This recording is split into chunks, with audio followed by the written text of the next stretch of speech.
भोजन प्रसादी पाकर के ही जाएं। वाकई में वो घर घर नहीं है जिस घर में कभी संत के चरण न पड़े हो, जिस घर में ब्राह्मण के चरण कभी धुले न गए हो, जिस घर में कभी वेद मंत्रों की ध्वनि न गूंजी हो, जिस घर में कभी देवताओं और पितरों के लिए हव्य और कव्य न दिया गया हो, वो कोई घर है? वो घर नहीं है, वो शमशान भूमि है, वो शमशान भूमि है। मैं नहीं कहता हूं, शास्त्रकार कहते हैं ना विप्रपालोदक कर दमानी न वेद शास्त्र ध्वनि गर्जितानी स्वाहा स्वधा कार्य विवर्जितानि तो शमशान तुल्यानि गृहाणितानि। जिस घर में ब्राह्मण के चरण कभी धुले न गए हो, जिस घर में वेद मंत्रों की ध्वनि कभी सत्यनारायण की कथा न हुई हो, जिस घर में कभी स्वाहा की आवाज न गूंजी हो, पितरों के लिए हव्य न दिया गया हो, वो कोई घर है? वो घर नहीं है, वो शमशान भूमि है, वो शमशान भूमि है। इसलिए कहा गुरुदेव, ये मेरा सौभाग्य है कि आप मेरे घर पधारे हैं और आपकी जूठन मेरे आंगन में न गिरे। इसलिए गुरुदेव भोजन प्रसादी पाकर जाए। गुरुदेव ने कहा मैं सौभाग्य हूं, अपने हाथ से बनाकर ही पाता हूं, मैं तुम्हारा लोगों का बनाया हुआ भोजन नहीं पाऊंगा। दोनों देवियों ने कहा महाराज गुरु बाबा, हम सारी तैयारी किए दे रहे हैं बाहर की, और आप भोजन सिद्ध कर लें, भोजन सिद्ध करके ही प्रसादी पा करके ही जाएं। दोनों देवियों ने तैयारी किया है।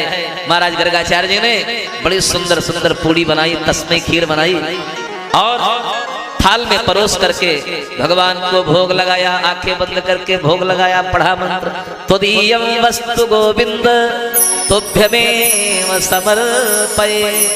भगवान से रहा नहीं गया, कन्हैया से। भगवान ने, कन्हैया ने विचार किया कि गर्गाचार्य जी इतने भाव से मुझे बुला रहे हैं भोजन पाने के लिए, मैं न जाऊं? भगवान भैया भैया चल करके आए और गर्गाचार्य जी की थाली में खाने लगे। आंखें खोला, अरे यशोदा तेरे बालक ने मेरे भोजन को जूठा कर दिया, अब नहीं खाऊं, छू लिया, अब नहीं पाऊंगा।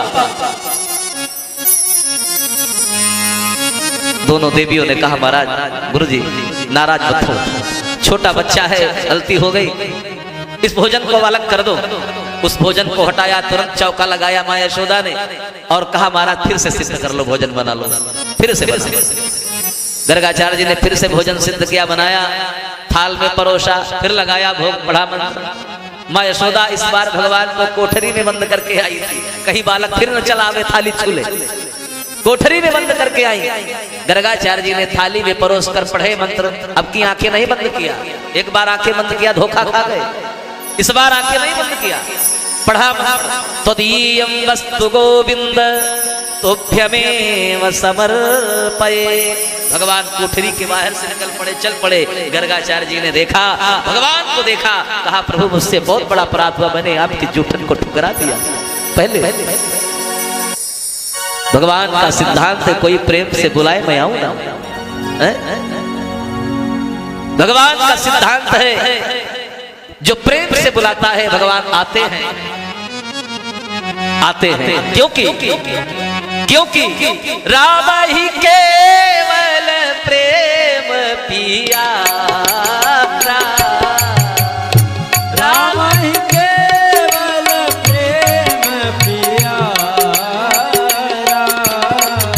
जानी ले हूँ सो जान निहारा, जानी ले हूँ सो जान निहारा।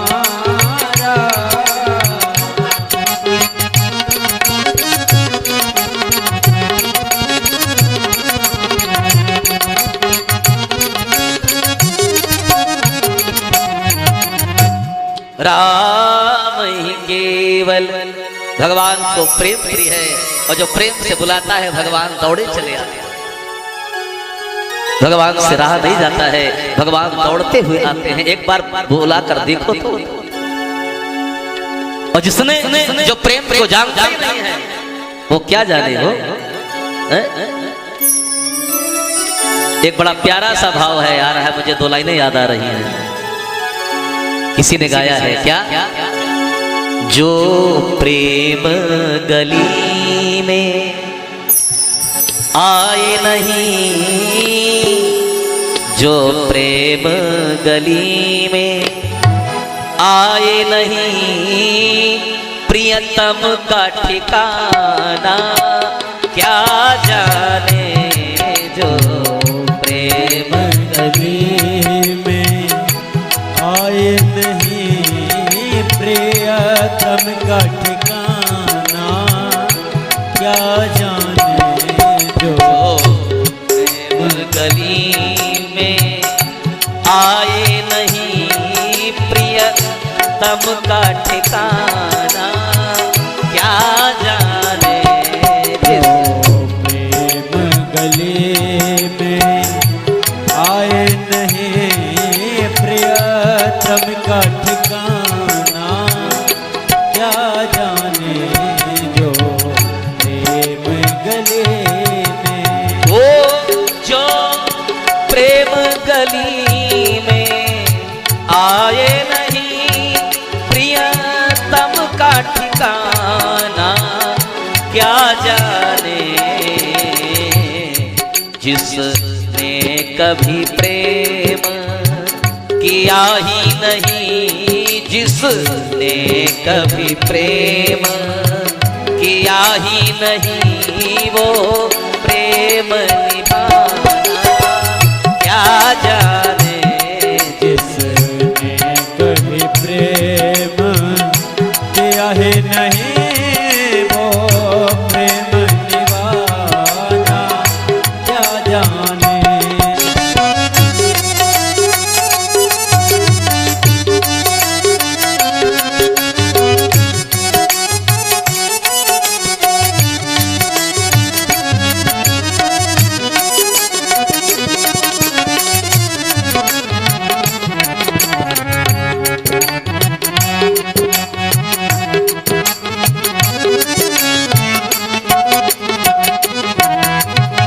बड़ा प्यारा भाव है।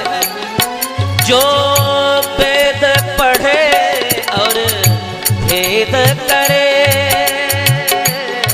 जो वेद पढ़े और भेद करे, मन में नहीं निर्मलता आए, मन में नहीं निर्मलता आए। कोई कितना भी चाहे ज्ञान कहे, कोई कितना भी चाहे ज्ञान कहे, वो प्रेम निभाना क्या जाने। जिसने कभी प्रेम प्रेम किया है नहीं, वो प्रेम निभाना क्या जाने। जो प्रेम गले में,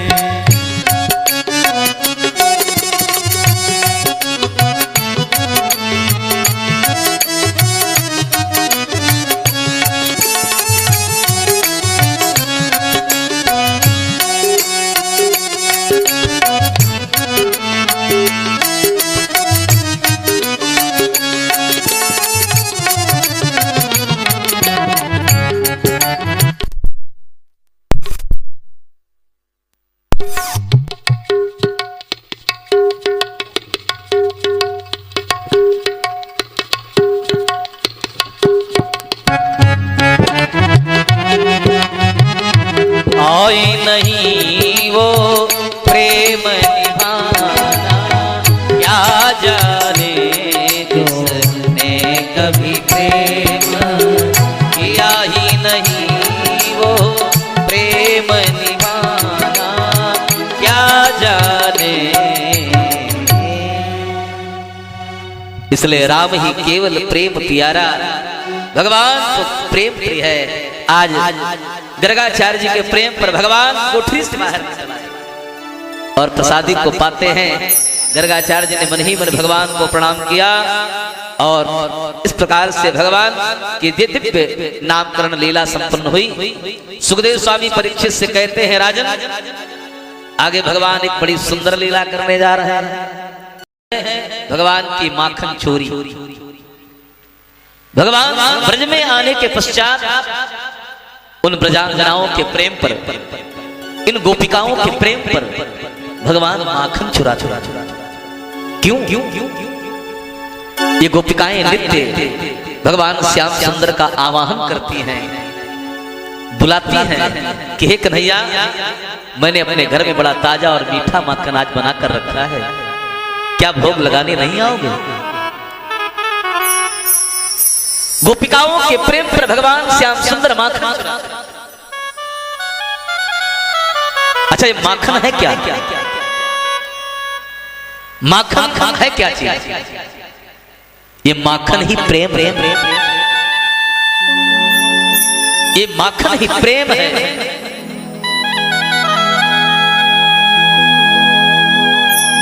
दूध से दही बनता है और दही मथने के बाद तब ये प्रेम प्रकट होता है। दही मथने के बाद तब माखन प्रकट होता है। ये माखन क्या है? ये प्रेम प्रेम। इसलिए ये जीवन को मंथन कर लेने के पश्चात, जीवन के मंथन कर लेने के बाद तब आपके हृदय में भगवत प्रेम प्रकट होगा। मंथन क्या करना है इस जीवन का? अपनी बुराइयों को हटाइए, अपने छल कपट को दूर कीजिए, उस परमात्मा का निरंतर स्मरण करते रहिए, उस गोविंद का निरंतर स्मरण करते रहिए, भजिए, उस परमात्मा का निरंतर चिंतन करते रहिए। और जब चिंतन करते रहेंगे, स्मरण करते रहेंगे, तो प्यारे यही प्रेम आपके हृदय में उस परमात्मा के प्रति प्रकट हो जाएगा। यही माखन है, यही माखन है। इतनी सरलता से माखन नहीं निकलता है। माताएं जानती कितना श्रम करना पड़ता है, मथानी से उसे मथना पड़ता है, घंटों लग जाते, नहीं निकलता है। ये माखन ही प्रेम है और भगवान इस प्रेम को चुराते हैं। भगवान इस प्रेम को ही चुरा लेते हैं। भगवान प्रेम को चुराते हैं।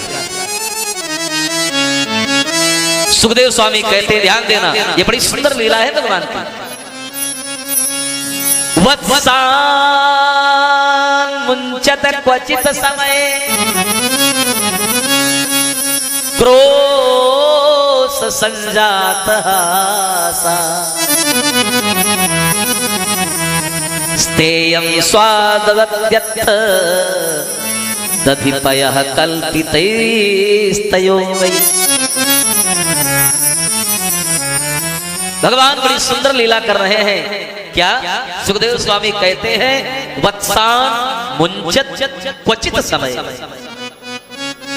भगवान गाय के बछड़ों को रस्सी से छोड़ करके गायों का दूध पिला देते हैं। भगवान विचार करते हैं कि बेचारे अपनी ही मां का दूध नहीं पीने को पा रहे और इन्हें रस्सी से बांध के रखा गया। अपने ही घर का दूध नहीं पी पा रहे, अपनी मां का, इन्हें रस्सी से बांध के रखा गया। इसलिए भगवान कहते हैं बंधन से मुक्त कर देते हैं। सोना साना मौका देखते हैं ना, तो भगवान कन्हैया बछड़ों को रस्सी से छोड़ देते हैं और बछड़े जाकर के गायों का दूध पी लेते हैं। क्यों? क्यों? क्यों? जीव को मुक्त करते हैं भगवान, ये मुक्त कर रहे हैं। अच्छा, वो पशु है, उनको आप बांध लोगे, बेचारे बंधे रस्सी से, लेकिन उनमें तो माँ का प्रेम है। माँ भी तड़प रही है अपने बच्चे से मिलने के लिए, लेकिन आपने उसको रस्सी से बांध रखा है। निवेदन करूं ये दूध मक्खन ये प्रेम है। जब माँ का वात्सल्य उमड़ता है, प्रेम उमड़ता है, तो पयोधर में दूध आ जाता है। माँ के भी पयोधर में दुग्ध आ जाता है। इसलिए प्यारे बंधु, भगवान कन्हैया ने आज क्या किया? वत्सान मुंचत क्वचित समय क्रोश संजात हासा। सुना साना मौका देख करके भगवान कन्हैया श्याम सुंदर बछड़ों को छोड़कर गाय का दूध पिला देते हैं। और इतना ही नहीं, भगवान उन ब्रजांगनाओं के घर जाते हैं, गोपिकाओं के घर जाते हैं, और गोपिकाओं के घर जाकर के भगवान कन्हैया माखन खाते हैं। मरकान भोक्षण विभजाति सचेन्नाति भांडम भिन्नति। भगवान कन्हैया माखन भी खाते हैं और माखन खाने के पश्चात मटका भी तोड़ देते, मटका भी तोड़ देते। गोपिकाओं को यही सबसे बड़ा बुरा लगता है कि मेरी सासू की, अजिया सासू के जमाने का मटका तुमने तोड़ दिया है? इनको मटका बहुत प्रिय होता है। आज गोपिकाएं ऐसा उलाहना माँ यशोदा से करती हैं कि नंदरानी, तुम्हारा बालक इसी प्रकार की लीला करता है। सुना साना मौका देख करके गाय के बछड़ों को छोड़ करके दुग्ध पिला देते हैं और मेरे घर में माखन खाते हैं, और माखन तो खाते हैं, मटकों को भी, मटका भी तोड़ देते हैं। अच्छा, मटका तोड़ने का कारण क्या, रहस्य क्या है? ये मटका क्या है? ये घड़ा क्या है? ये जीवात्मा मटका है। ये घड़ा जीवात्मा है, शरीर है। इस मटके का निर्माण परमात्मा ने किया ना। इस घड़े का निर्माण किसने किया? परमात्मा ने किया। निवेदन करूं, जरा ध्यान देना, इसका अध्यात्म देखिए। जब जीव मर जाता है, शरीर छूट जाता है, तो जब इसकी चिता जलती है तो इसमें कपाल क्रिया की जाती है। बांस द्वारा सर पे मार के कपाल क्रिया की जाती है। मानो भगवान जीते जी अपने जीव रूपी आत्मा की कपाल क्रिया कर रहे हैं। मटका तोड़ करके मानो जीव रूपी की कपाल क्रिया कर, परमात्मा ही कपाल क्रिया कर रहे हैं। ये मटका जो परमात्मा द्वारा रचित है, और इस मटके को तोड़ करके भगवान अपने ही जीव की कपाल क्रिया कर रहे हैं। छिन्नति भांडम भिन्नति। तो गोपिकाएं मां यशोदा से उलाहना देती हैं कि तुम्हारे लाला हमारे लोगों के घर जाते हैं, सोना साना मौका देखकर गाय को, बछड़ों को छोड़ करके दूध पिला देते हैं, मेरे घरों में घुस जाते हैं, माखन तो खाते ही मटका भी मेरा तोड़ देते हैं। इसलिए नंदरानी अपने कन्हैया को समझा। और भगवान ने देखा, भगवान कहते हैं ये गोपिकाएं मुझे नित्य बुलाती हैं, मेरा आवाहन करती हैं कि मेरे घर कब आओगे, मेरे घर कब आओगे। हे श्याम सुंदर, अगर तुम मेरे घर नहीं आते हो तो मुझे बड़ा सूना सा सूना लगता है, कुछ अच्छा नहीं लगता है। कन्हैया, अगर एक बार तुम्हें मैं देखूं ना तो मेरी आंखें तरस जाती हैं, मुझे लगता है कि मैंने कुछ देख। ये गोपिकाओं का प्रेम है। गोपिकाएं ही आवाहन करती हैं कि कन्हैया अगर एक बार तुम मेरे घर नहीं आते हो, मुझे लगता है कि मुझे बरसों बीत गए कि तुम आए ही नहीं। इसलिए कन्हैया आ जाओ ना, मैंने अपने घर में बड़ा मीठा और ताजा माखन बना कर रखा है, आ जाओ, आकर के भोग लगा जाओ ना। हे श्याम सुंदर, हे कन्हैया, तुम्हारे बिना ये मेरी गलियां सूनी हैं, तुम्हारे बिना ये गलियां, गोकुल की गलियां सोनी सोनी लगती हैं। इसीलिए गोपिकाएं कहती हैं, क्या कहती हैं? सूनी है गोकुल नगरिया, सूनी है गोकुल नगरिया, आजा आजा सवरिया।